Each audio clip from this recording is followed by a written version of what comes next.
이창고님, 안녕하세요. I already purchased my medicines. Thank you for your support on my medications. I'm so thankful and grateful with all your support. May God bless and shower you more blessings. Take care always. 감사합니다. Bye-bye. 안녕하세요, Nathan. Okay, so as I've checked your attendance, I've noticed that sa month of June kay naakay excuses and absences. Ang excuses katutong niari ang parents kay nananghid. Ang absences katong ni absent o wala niari sa study room nga wala gyud nananghid or walay valid nga reason. So nanakay isa sa month of July and then duha sa month of June. So nganong nagsige man na og absent be? Usahay kay kanang di ko mag-anay Kay tatanong ako sa oras kay plus 12. Nganong man na? Kabaw man ka, diba nga, inyong klase is alas 9, alas 10, hanggang alas 11. So, dapat magbantay ka sa oras. Unsa may kabisihan ni mo sa balay? Tanong ko na kumama siya. Unsaan man?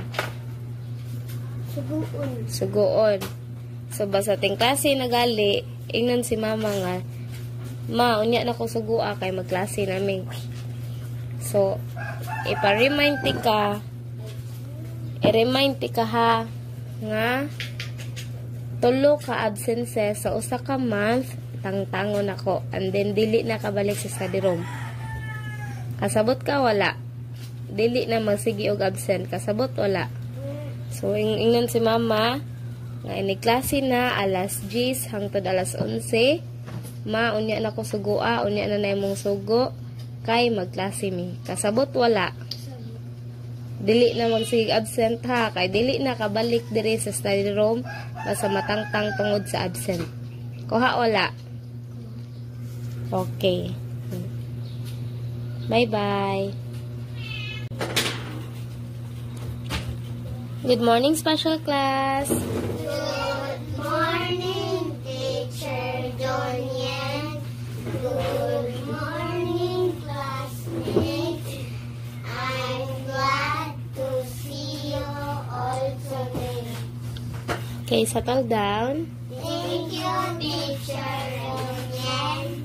Okay, so since we have done discussing about the different sounds of things and animals, either kusog ba sila, hinay ba sila, asa sila na belong. Okay, so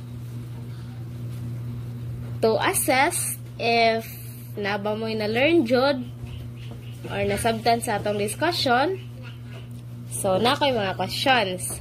Okay, kinsay makahatag na ko og mga loud nga animals? Loud og sounds nga animals. Isa. Okay, Sophia. Lion. Unsay sound sa lion? Kusga. Roar. Kusga. Roar. Roar. Okay, very good. Another one. Unsa man? Dog. Unsa may sound sa dog? Okay, so kinsay makahatag ni teacher og mga soft nga mga sounds sa animals?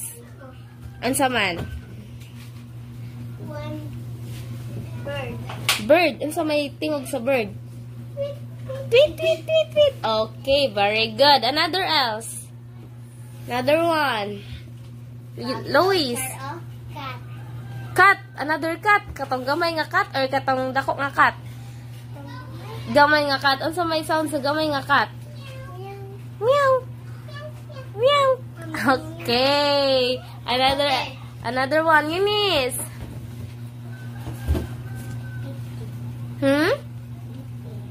Snakes? Snakes? Unsa may sound sa snakes? So? Unsa may movement sa snake? Mama. Unsa may movement sa snake? Unsa may lihok sa snake? Unsa may lihok sa snake? Okay. So, unsa pa man? Tagay ko ninyo og mga loud nga mga butang. Unsa pa may mga loud? Drum. Okay, very good. Sa pa gyud? Guitar. Guitar. Bell. Okay. Notebook? Unsaan man pagka-loud sa notebook? Ibusdak. Kung okay, kung ibusdak daw loud na notebook. Unsa pa jud? Ambulance. Ambulance. Very good. Unsa pa? Dog. Cash. Watch. Watch. Watch. Tik-tak. Tik-tak. Alam nga, dagko nga clock na. Car. Cars. Okay. Okay, good morning special class. Good morning, teacher. Okay, namahaw na mo. Okay, very good. So, sa ibuhato na to karon, Math. si math, English man ta. English. Okay, English tarot. So, atong suwaton is, usa lang naa sa whiteboard. And. Usa meaning sa A. Gibasa. A. is used before a noun that starts with a consonant sound. Unsa man sila ang mga consonant sounds? B, S, C, B. Okay, ang and. And is used before a noun that starts with a vowel sound. Okay, unsa ang mga vowel sounds? A, I, O, O. Okay, so mauna sila. Unsa may mga example diha? Okay, basaha ang mga example. Akat. Akat, ahit, atlit, A ball. A dog. An elephant.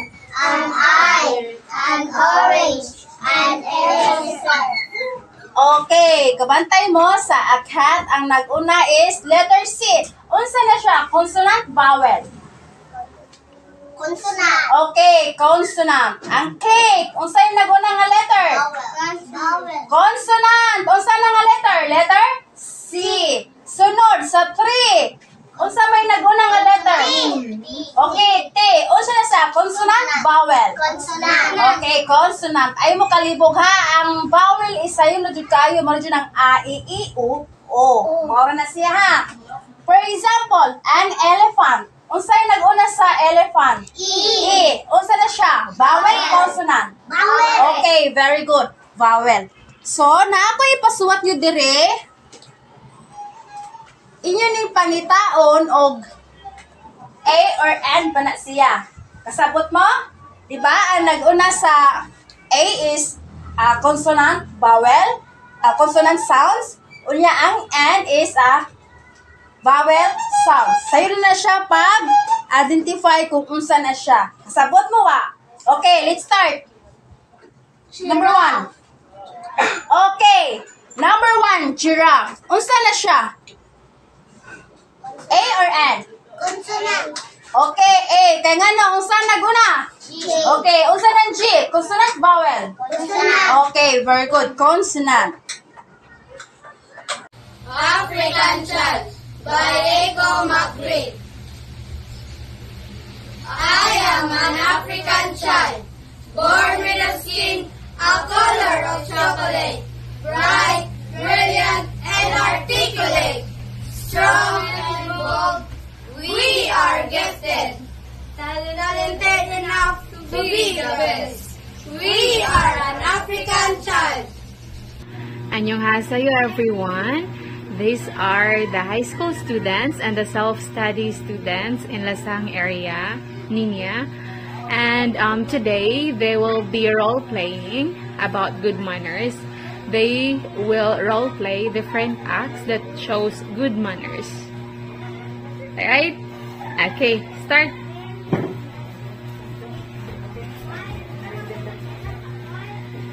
Annyeonghaseyo. We have a movie about good manners and the recipes to get manners to ourselves and others. Recipes for good manners. Good manners and good habits are essential life skills that enhance our overall personality. And the best time to instill this life skill is during childhood. A child with good manners and good habits will eventually grow up to become more confident individual. Number 1, greeting others. Teaching children to greet people with a smile, wave, or handshake, it shows friendliness and respect. It is simple yet important way to acknowledge other presence.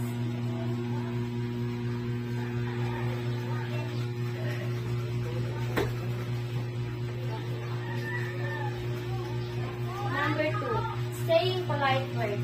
Teaching children to use words please, thank you, you're welcome, and excuse me in their everyday interaction reinforces.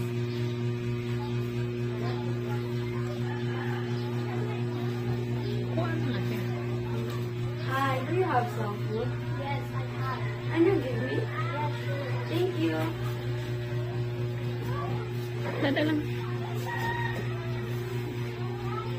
respecting elders and younger alike. Elders are people who have lived longer and have more experiences than us.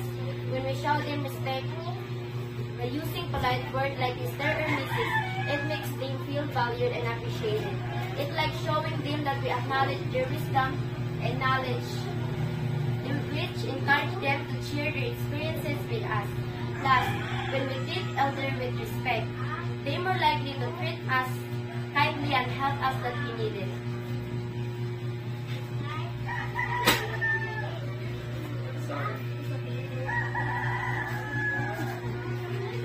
Number 4, respecting differences. Teaching children to be respectful of accepting differences in others such as cultural backgrounds, abilities, and beliefs promotes empathy, tolerance, and inclusivity. You're so small and skinny. I'm sorry. Don't talk like that. You will speak here. I'm sorry, it's okay. Thank you. Number 5, asking for permission. Children must be taught to ask permission for reasons such as touching or taking things of others. Asking promotes mutual respect, communication, and consideration of others' feelings and rights. It's a fundamental aspect of healthy social interaction and contributes building positive relationship, trust, and understanding. Can I borrow your pen? Yes, sure. Thank you. Number 6, lending a helping hand. Lending a helping hand isn't just a nice thing to do. It is an essential part of being a woman. It is about building a world where empathy, compassion, and support are valued above all else, and embracing the spirit of generosity. We can create a brighter future for ourselves and a generation to come.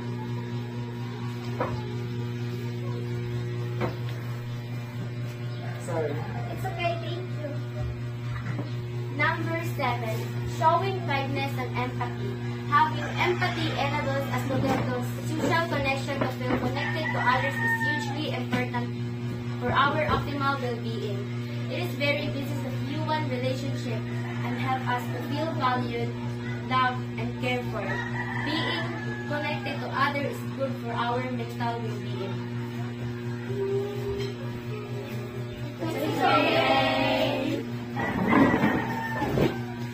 By the following this recipe for good manners, you create strong and lasting relationships.